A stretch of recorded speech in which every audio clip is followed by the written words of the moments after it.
Welcome back, Wargamers. We are back, and we're going to do a little bit of a hobbying video tonight. We have got the Star Wars Legion Rebel Troopers that we're going to glue together from the core set. And I've gone ahead and tested these out because my local store had glued some together using the Games Workshop plastic glue.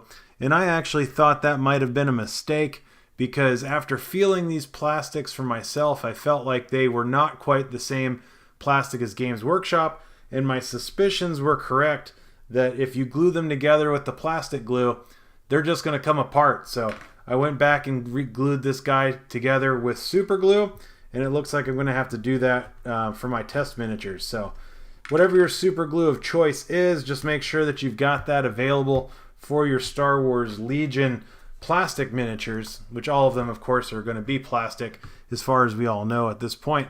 But just keep that handy, because plastic glue ain't going to work despite the fact that it's advertised as being plastic. So let's go ahead and sloppily put some of this on here. Let's get those feet glued back down. Now the arms are pretty much going to stay in. This guy just came in two pieces, his body and then his arms, not counting his base, of course. And we're going to put him onto his base. And I'm probably going to need to prop him up. These guys don't come with any sort of slotted bases, so it makes them a little bit of a pain in the butt to glue together unless you've got some zip kicker, zapper, zap-a-gap, whatever you want to call it. So let's go ahead, and I want to start with a couple of these guys.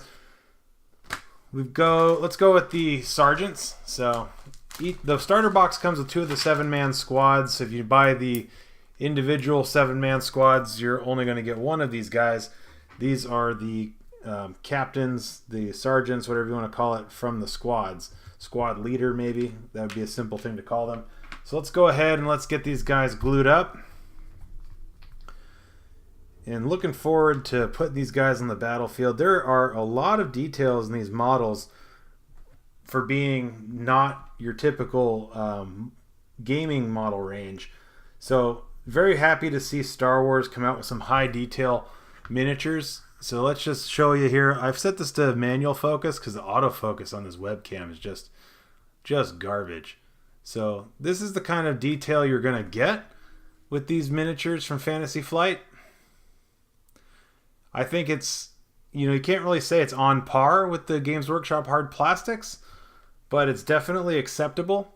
It's probably a few years behind in its quality, but I think that these might have been CAD designed and then done from the 3D printing. So at least that's my hunch. Let's go ahead and let's get his arms and all that in there.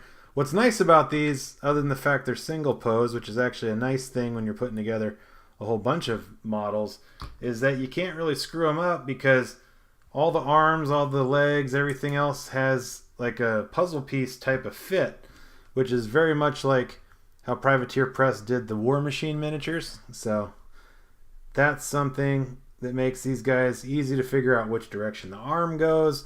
There's not a lot of flashing on these models that I've come across yet, at least.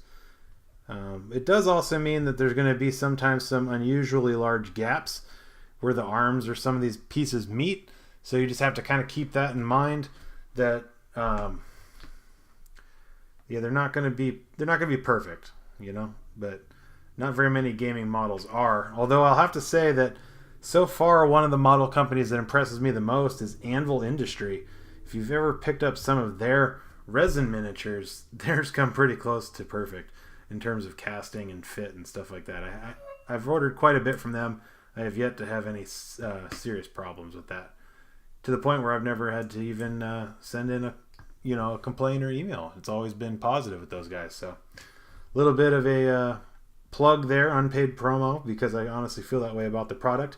Did you guys hear about the Kickstarter that Anvil Industries launching? They're doing Sisters of the Order Rose, something like that. Basically a fantasy and sci-fi Kickstarter, sort of about the Sisters of Battle. They're known for producing some Games Workshop compatible, Games Workshop like miniature lines. They also have their own miniature line of a game called Afterlife, which I haven't played the game, but the miniatures are fantastic.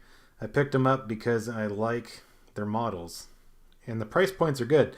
they've got this really small, slightly larger than a golf cart sized. I'll have to show it to you guys sometime. Slightly larger than a golf cart sized, like Dune Buggy, not so sort of like the one from Halo, but not quite. And they're only like $24. Resin. They've got a driver, a gunner, and optional for 2 guys to be riding on the back of it. So it's sort of like a transport. So we got those 2 guys here drying, and I'm using the light stand that I've got this camera rigged up to as a makeshift place to allow them to lean on. So next up, we're gonna bust open this baggie, and these are the Rebel Troopers with the multi-lasers. So the Rebels go on the red bases. I determined that not because I read the instructions, but because the Rebel Walker has a red base, so I figured, hey, they all must be red bases. Stormtroopers must be on gray, so we're just going to go with that. That's just going to be fact for me. And let's see what we got to put together here. So I'm using, this is not your typical super glue. I'm using Rapid Fuse made by DAP.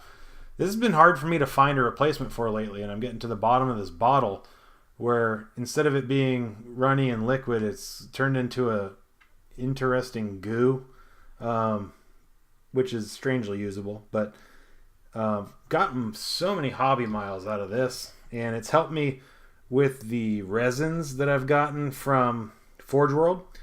It's really like my go-to resin super glue. It's super thick, it's kind of gummy. Some people may not like that. I know some people like the really runny super glue, but even before this started getting to the bottom of the bottle, started getting a little gummy, it still would like spread on perfect. You just kind of dip it in like whiteout. It's basically a whiteout bottle, right?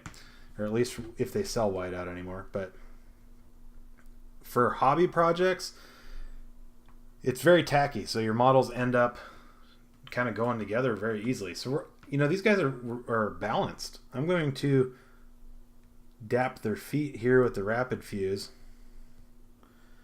and put them on their bases, since these guys actually appear to be standing up prior to adding the Gatling lasers. So we're currently building 2 7-man squads. So we're going to be putting 14 of these guys together.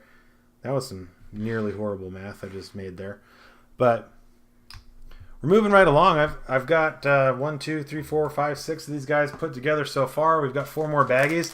We should have enough time to get through quite a bit of these here and try to keep the video around the 15-minute mark. We'll see if we can do that. So let's move along.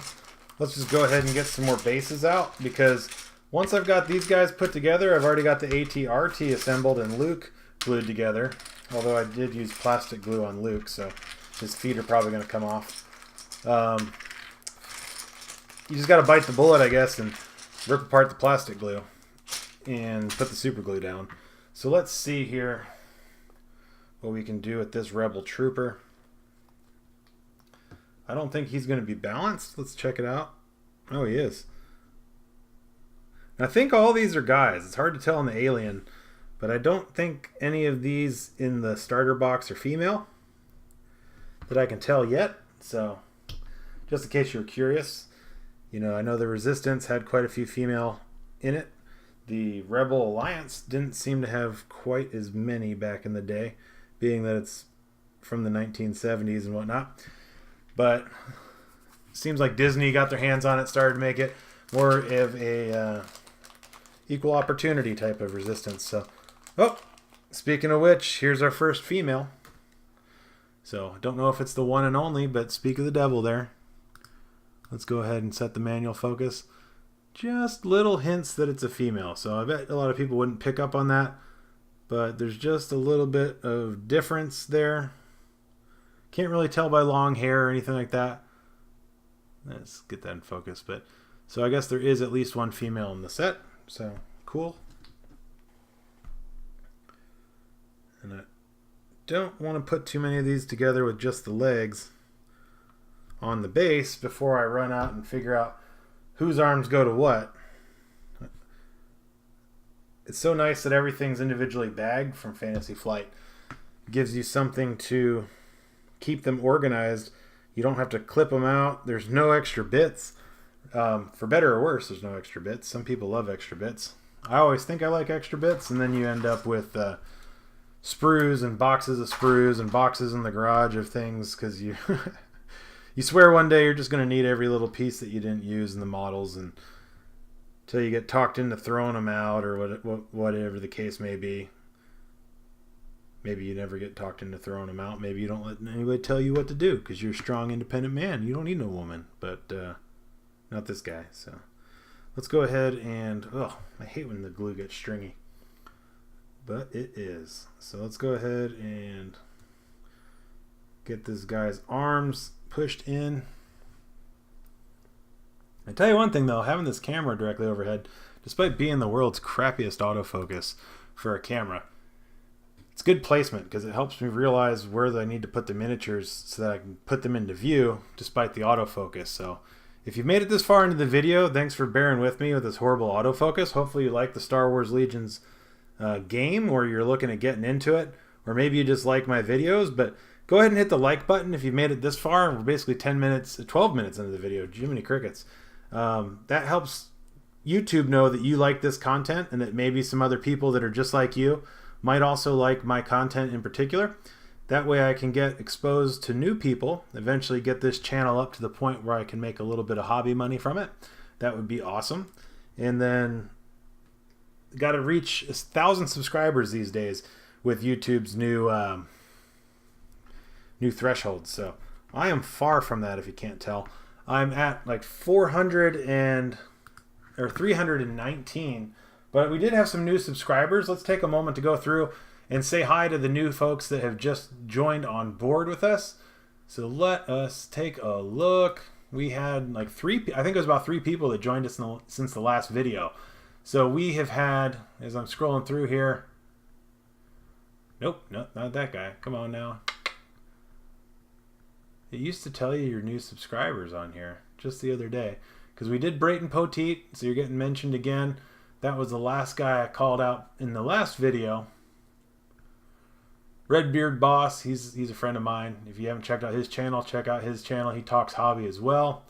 Thomas Shaw, your name's coming up. So you're the only one that YouTube gave me an alert on that you have liked my channel, but I know that there's been a few new subscribers in the last couple days, so apologies for missing you. YouTube didn't send me notifications specifically about you guys liking it, but I appreciate you being here. Comment below. Let me know what type of games you want to see more content from. I'd really like to know kind of like what's the consensus on what you guys are into. You know, what are the armies you play in those certain games? What are some games that maybe people aren't talking about? I'm into a lot of different games at any particular time, mainly because I like to collect models more so than I like to play. So that's a disease, right? I suffer from plastic crack addiction, but that's just the way it is with these hobbies. So let's see, we got a couple more of these guys here. I'll have to look up one of the painting guides on how to get these guys quickly and easily painted. I did see somebody had one where you prime them basically like an Ushabti bone, which is a beige type of color, and then you pretty much just paint the rest of it with washes and inks. And I think I can dig that. So I'll have to watch that video again and see what methods they went through and figure out if there's a way that I want to modify that and get you guys a hobby video at some point. But of course, just getting all of these models glued together at one point and having the full box assembled before I buy any new ones is going to be a struggle in and of itself in reality, right?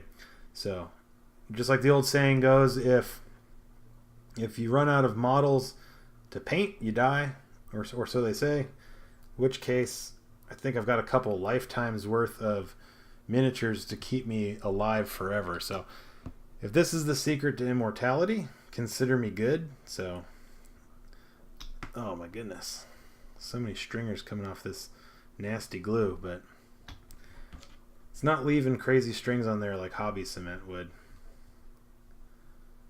Speaking of hobby cement, true story, when I was young, like an infant, I don't think I was quite a toddler, but I had drank a whole bottle of my dad's hobby cement, and I had to be taken to the emergency room, and everything seemed to turn out okay, but I joke that's what got me addicted, because my dad was into putting together like model cars and model fire trucks, stuff like that, and he had left out a bottle of plastic glue or model glue, and then I had drank it and must have thought it tasted good, which is insane to think about. But reflecting on it now, you know, maybe that's why I enjoy the smell of plastic cement, super glue, plastic models, you name it.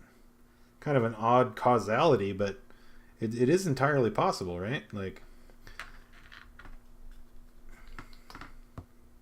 almost done, so we're reaching the home stretch. Once I get these two guys put together, there's just the two other guys, and then we'll have all the rebel forces assembled. The only ones you didn't see on camera being put together were the alien head ones. I don't know what race they are. Do you guys know what race these ones with the gray alien looking heads are? They're almost like the Mos Eisley Cantina band in their appearance, but I've seen people painting them blue instead of that fleshy color. And I know I recognize them from the Star Wars universe, the last 30 some odd years that I've been into Star Wars, but I just can't name them off the top of my head. All right, so here's like an interesting one. This is like a heavy laser or an ion. I'm not sure if it's an ion gun. I'll have to end up looking at the rules of what kind of crazy big barreled weapon this is, but can't imagine the rebels using the ion guns, kind of like how the stormtroopers stunned Princess Leia when they boarded the Corellian Corvette at the beginning of Star Wars, which later became Star Wars Episode 4, A New Hope. Could you imagine being in the theaters if they had named the very first one Episode 4 when they aired that? Like, that would have so many people thrown for a loop. Okay, this one with the big weapon also appears to be a female, so there seems to be a pretty fair representation or good representation of females within this set.